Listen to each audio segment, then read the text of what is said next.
Hello, everyone, and welcome back to the Bookshelf Odyssey. I'm here with a very special guest. I've never been on here before. So. That's right. This is my daughter, Grace, and she's going to be on. She's going to be on today to talk about some of the books she's been reading this fall, this school year, and it might be some good recommendations if you have readers in your house about my age or a little older or younger. It doesn't really matter. Mm-hmm. I'd recommend the books I read more for teens rather rather than adults or young children. Sure. The first one I want you to talk about is the one you said it's your favorite book, and I can never remember the title. Yes. So I wanted to talk a little bit about it's my favorite author because all of her books are really good. Okay, cool. Lynda Mullaly Hunt, that's the author I really liked. So it started in fourth grade when my teacher read us a book by her, Fish in a Tree. Really, really good. So you read A Bike and a Fish? No, Fish in a Tree. Fish in a Tree on a Bike. In fourth grade. So we read that and it was really good. And I'm like, you know what? I wanted my own copy, or I wanted to read it again by myself. So I did, and it's just really, really good story and just really true to life. Realistic fiction, that's been my favorite genre recently, or fantasy fiction kind of stuff. So I read the book myself and just checked it out from the library. I've read it so many times. And then I discovered there's some other books by her too. So what is the Fish in the Bike? No, why do I keep putting the bike? What's the Fish in the Tree about? It's about a girl who has dyslexia, and at the very beginning she doesn't know she has a dyslexia because all her teachers really mistreated her because she couldn't read. She would always be getting into trouble because she couldn't get her schoolwork done because she couldn't read because of her dyslexia. So then her old teacher leaves, the one who was really mistreating her, and she gets a new teacher. I think Mr. Daniels is his name. And he really supports her and actually is kind of her diagnosis with what she might have, and he helps her overcome her dyslexia, and they do lessons after school, and she slowly learns to read, and then by the end she's reading fluently and stuff. Fun. That's neat. So that's very brief. That's a very brief summary. No, that's good. That's a good summary. Yeah, because we don't want to give spoilers away. But right. But if when the aliens landed in that book, it blew my mind. What? No. Just kidding. But yeah, I would really recommend that book for any kids going through something hard, or just to get an outlook on this kind of thing, because it's very common and it's very okay. You're not alone if you have dyslexia or any other kind of disorder. I don't even really think of it as a disorder. Well, I mean, it's like I think they call it neural divergent, maybe is the term. Hopefully I'm using that right.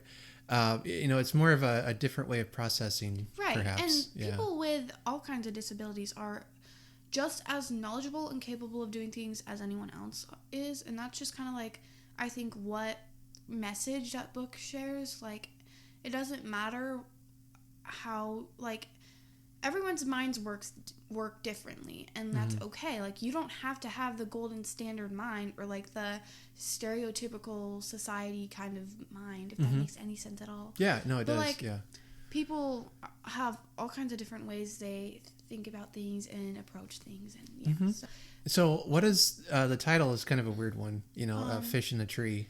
Right. What does that explain? What does that mean? It's been a hot minute since I read the book. I'm not gonna lie. So hopefully I'm gonna read it again. I actually on my Christmas list put a copy of the book because I really want my own copy because I've had to get it at the library. I think it in the book it used that term as doing such and such is a fish's ability to climb a tree. If that I can't remember the exact words, but yeah, I'm familiar with the phrase. I think it's so it was judging two people at the same standard might be judging a fish on its ability to climb a tree. Right. In this story, there was also a lot of bullies who bullied her for not being able to read, and there was a few who were supportive, but she's very smart. So her teacher does these challenges where they try to figure out what's inside a box without opening it or like looking in it. All you can do is like shake it and like feel it. So, and he put something really hard in there, like really hard to figure out, and she was like the only one who could. So like she's very smart, and like and I just think like it's just all the whole summer message of the story is just like, it doesn't matter how your mind works, you are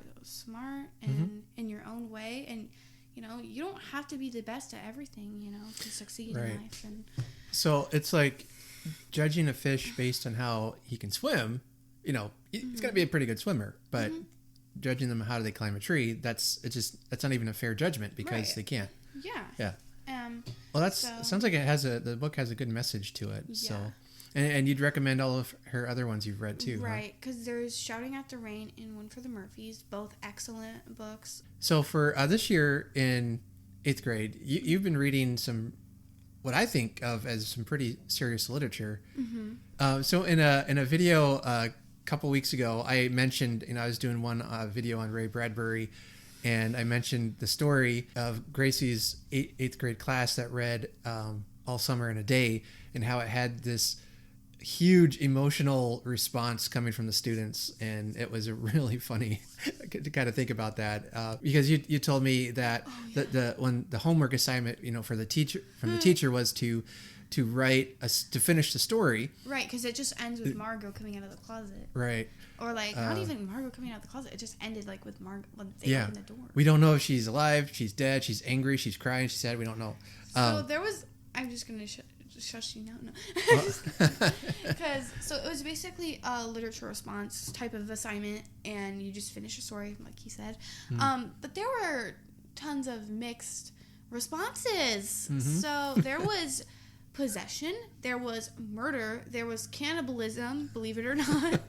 There was marriage and then cannibalism. And there was literally like, I don't know if you my goodness. I don't think you should put this one in, but there was suicide. Yeah. And there was, because like they had made it so she got like so depressed she like took her life. I don't know. Well, so at the end, my teacher was like, "What is happening? Should I be worried?" Like, yeah. Well, I mean, it's such a powerful story that you feel so sorry for this girl who all she wanted to do was see the sunshine for an hour, and the kids locked her up because she was different. It's a powerful story, and it really is. Yeah. Even though it was written, 70, 80 years ago now, it's still very it's not even outdated really. Like it still matches up perfectly to like today's standards. Like, at least in my opinion, like the message is just as good today as it was 80 years ago. Like it still applies to everyday life. No, and then you read another one by Ray Bradbury, A Sound of Thunder. A Sound of Thunder, yeah. That which one was kind of confusing. Time travel just is in my brain don't really match up very well. I'm not. No, that's a common problem actually. I love time travel stories, and they're just difficult. They hardly ever confuse me. About the only one that confused me was the one in Endgame of the Avengers film, because it was very different from how it's usually portrayed in films, in stories, which I appreciated. I thought it was interesting, but it just took me a minute to figure out what they were trying to do with it. But yeah, it can be confusing. It's not everybody's cup of tea, but A Sound of Thunder is one of my favorite stories. It's good. It's really good. Yeah. We also. Your teacher had mentioned she was going to start teaching you or reading and teaching the most dangerous game. Now, have you read that story? We're not completely done, but I think I can explain at least some of it. Because we got to the part like we're like a little bit after we find out he hunts humans. I know I've read the story. It's been a long, long time, and all I can remember is that it's a story about hunting people, and it's supposed to be really creepy and scary and I don't like it. Intense. Yeah. I don't want to be like one of those people that. No, and that's. I mean, sometimes when you get taught literature, you like it. Sometimes you don't, but there's usually always some kind of lesson you can learn from it, and it's usually worth the time to put into studying those things. Boy, and then this coming up after that, I think you're gonna do a Christmas Carol. which I'm excited to hear you from, hear you talk about. It almost seems unfair. She has such an expert living in the family. No, just kidding. So, but yeah, some really good literature this year, and I'm really pleased with what the school is teaching you guys as far as literature goes. Seventh grade, it was just grammar, like barely any literature, like grammar. And this year, it's literature, which I thought I would hate it, but it's not been too bad. As the years gone on, like it's gotten harder, so I've not done as well on some tests, but that's okay. You know, I got like 100 on my first one, but last test I got like an 87, which still isn't bad. Yeah. She said you could retake it, but the highest you could get for the retake was 89, so I just decided it wasn't worth it. Yeah. So I was kind of lazy, but that's okay. Oh no, that's all right. But yeah, so we also do book reports every quarter.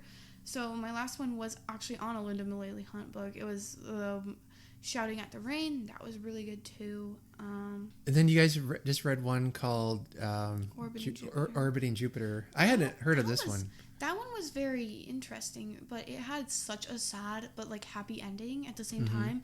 The whole class was crying their eyes out, including me. Me and my friends were all at our table like, cause like. But it was about a young boy who is my age, and he meets a girl, and they fall in love. And they end up. She ends up getting pregnant. Yeah, it's okay. Sorry. That's why you don't hug people. Wait, Dad, shut up. Anyway, so she ends up getting pregnant, which gets him like banned from seeing her because. I mean, yeah, they're teenagers. Yeah. Yeah.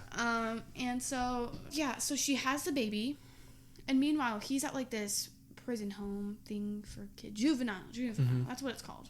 And he finds out that she actually passed away during the birth, like complications. So very sad already, because that's very hard. Because like he had just found someone he loved, you know.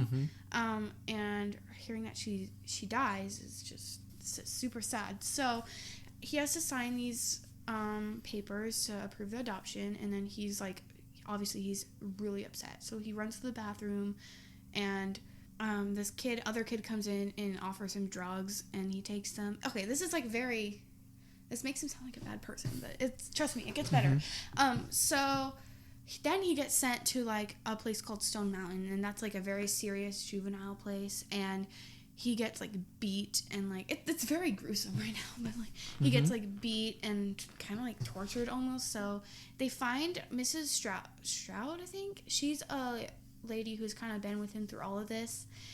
She actually finds him a foster home to go to with a young boy named Jack and his parents, and they kind of raise him. And Jack's father, why he didn't stay with his parents, like his actual parents, are because his mom is dead and his dad abused him, so like he's not allowed to stay with him anymore. So they took him in, but his dad keeps trying to go back for him, and he is trying to find Jupiter. That's the daughter. All he wants is to find Jupiter. He's been looking for her, and meanwhile his dad keeps coming back and trying to take him back. So at the very end of the story, I'm just going to summarize this up quick. At the very end of the story, his dad comes back, and this time he has a gun, and he is threatening to take Jack. That's the foster brother, Joseph's foster brother, Jack. So he's threatening to take him with him in his truck, and like just... And this dude is insane, okay? Like, he is not a safe dude, obviously, because he abused him. So Jack was like, nope, let's go, Dad. Like, he's like, we're done here. Like, so he is basically putting like his life in danger to save Jack's life. So sorry, this is very all over the place and chaotic, but I'm trying to make this as brief as I can, otherwise we'd be here like for 30 minutes of me just ranting. Because anyway, so he takes Joseph this time. Like, he's like, nope, let's go, Dad. Like, yeah. And his dad is like a psychopath driver, crashes into this frozen lake. They go under the ice, and this is the part that's really sad. Joseph dies. Okay. Like that was a shock to the whole class. This is where all the tears started coming, because the day before, we had ended in a spot that made it sound positive because it was like about Jack and Joseph's parents. They were in their bedroom, like they were on the phone for a while, and we were all like thinking that they were going to adopt Jupiter and it was going to be like a happy ending because that's what they were talking about in the book, like adopting her. And so we all were like, oh yay, happy ending, and then it just took a completely different turn, and he ends up dying, and like we're in it, like his funeral, and we're all like crying hysterically and because it was very, very sad. Just like that was not what anyone expected. But then things actually, like after he dies, like a year later, Mrs. Stroud, the lady, she comes up with Jupiter, who's like about 2, and they actually do end up adopting her. And it was just very sweet, and everyone was like crying their eyes out, like mix of happy and sad, because it was sweet. So an interesting book, definitely, but it was good. It was pretty good. I was hearing you when you were talking about it, you know, on the way home from school and stuff, and your teacher talking about it. I was a little surprised, I guess, at some of the major grown-up themes in the book, but that's maybe more of my old man inside.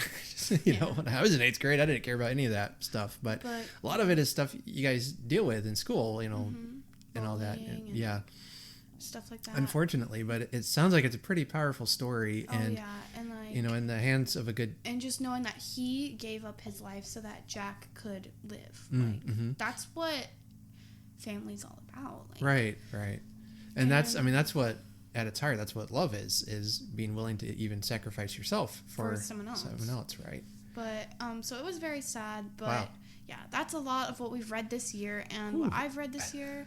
There's been some really good stuff. Really heavy stuff, though, yeah. Lynda Mullaly Hunt, all of 3 of her books, I've read all of them. All of her books are just really good for kids my age, and I've read another one. It's called Out of My Mind. It's kind of similar. I looked up authors similar to her because I really like her writing, and I found another really good one. You found another one? Out of Your Mind. It's about a girl who has cerebral palsy. I don't know if I can say that right. So she's never talked in her life, and she's 11, and she has photographic memory, and she's very, very smart, but she can't tell anyone about it because she can't talk, and she can't like feed herself. She can't go to the bathroom herself. Like, she needs assistance with all that. So she does go to a special classroom, but she also has some normal classes with other students, and so she has like this board so she can point to letters and stuff and like words, but it's very brief, and she really wants something that will like she can compute and like talk herself, but like through the